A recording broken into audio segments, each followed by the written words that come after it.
இருந்து கிட்டத்தட்ட 475 கிலோமீட்டர் தூரத்துல பறக்குது 176 கிலோ எடை கொண்ட சாதனம். ஒரு வருஷத்துக்கு புவிவட்ட சுற்றுப்பாதையில இருந்து பூமியை அலசி ஆராய போகுது இந்தியாவுடைய விண்கலம். யூவி ரேஸுக்கான எச்சரிக்கையை கொடுக்கிறது, பேரிடர் மேலாண்மைன்னு பல நன்மைகளை பூமிக்கு செய்ய இருக்கு இந்தியாவுடைய விண்கலம். பூமியினுடைய புவிவட்ட சுற்றுப்பாதையில இருந்து பூமியை ஆராய்ச்சி செய்யறதுக்காக இஸ்ரோ சார்புல விண்ணில செலுத்தப்பட்டிருக்கு 2 விண்கலங்கள். SSLV-D3 ராக்கெட் மூலமா EOS-08 அப்படின்ற விண்கலமும், நானோ சேட்டலைட் ஆன ஸ்பேஸ் கிட்ஸ் ஆஃப் இந்தியா அப்படின்ற ஒரு ஸ்டார்ட் அப் நிறுவனம் உருவாக்கின SR டெமோசாட் அப்படின்ற இந்த சேட்டலைட்டும் SSLV-D3 ராக்கெட் மூலமா விண்ணில செலுத்தப்பட்டிருக்கு. ஸ்ரீஹரிகோட்டால இருந்து ஆகஸ்ட் 16ஆம் தேதியான இன்னைக்கு காலை 9:17 மணிக்கு விண்ணில செலுத்தப்பட்டிருக்கு. ஓராண்டுக்கு இது புவிவட்ட சுற்றுப்பாதையில இருந்து பூமியை அலசி ஆராய்ச்சி செய்ய இருக்கு. இதன் மூலமா நிறைய விஷயங்களை தெரிஞ்சுக்க முடியும் அப்படின்னு விஞ்ஞானிகள் நம்பிக்கை தெரிவிச்சிருக்காங்க. இந்த சேட்டலைட்டுகள்ல EOIR, GNSSR, SICUV டோசிமீட்டர் அப்படின்ற இந்த மாதிரியான கருவிகள் பொருத்தப்பட்டிருக்கு. இது பேரிடர் மேலாண்மை, சுற்றுச்சூழல் கண்காணிப்பு உட்பட இதெல்லாத்தையுமே செய்ய இருக்கு. மேலும் இரவுலையுமே துல்லியமா படம் எடுக்க இதால முடியும்னு சொல்லப்படுது. இது மட்டும் இல்லாம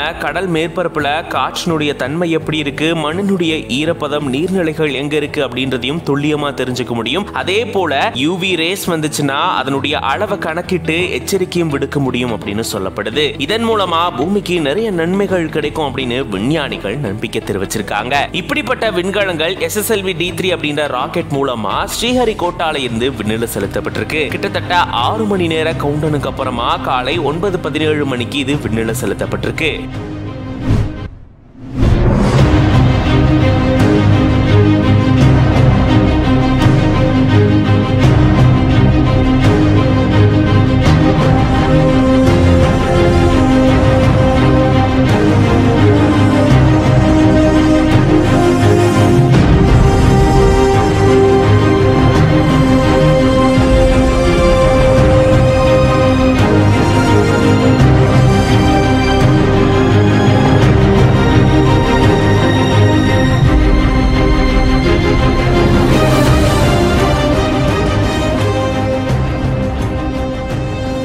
திராவிட மாடல் அரசுன்னு சொன்னால அது சமூக நீதிக்கான அரசு.